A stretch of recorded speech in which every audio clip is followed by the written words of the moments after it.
As you get near the end of your weaving, you might find that the lifter drops the odd warp thread and you might need to pick it up manually to put it in the right place. The lifter will get harder to twist as you get near the end of your weaving. You can always use the long needle that comes with your loom to do these last few rows.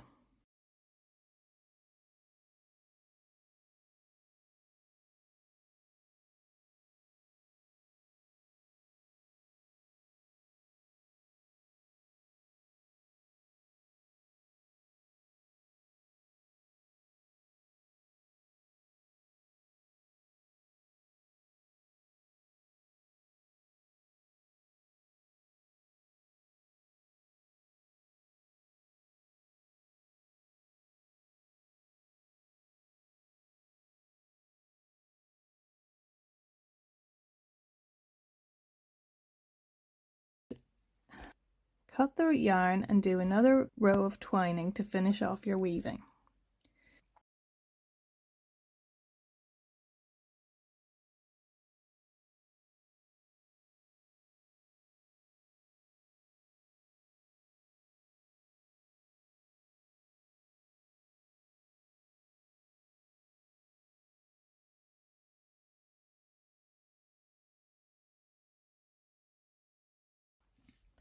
Sew in the ends by using your small needle that came with your loom.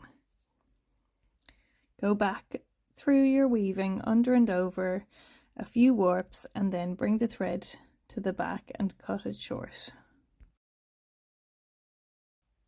Cut the yarn along the top of the loom with scissors and take your weaving off the loom.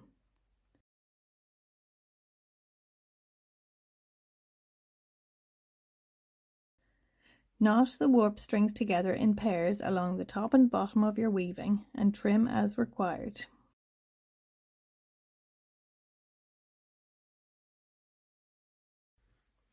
The Donegal yarn we use comes in what's called oil on cone form. This means special oil is added by the mill during the making process. Weavers and machine knitters like to have their yarn in this form, so it makes it easier to work with on their equipment. When your weaving is finished, you can then wash the oil out and you will see that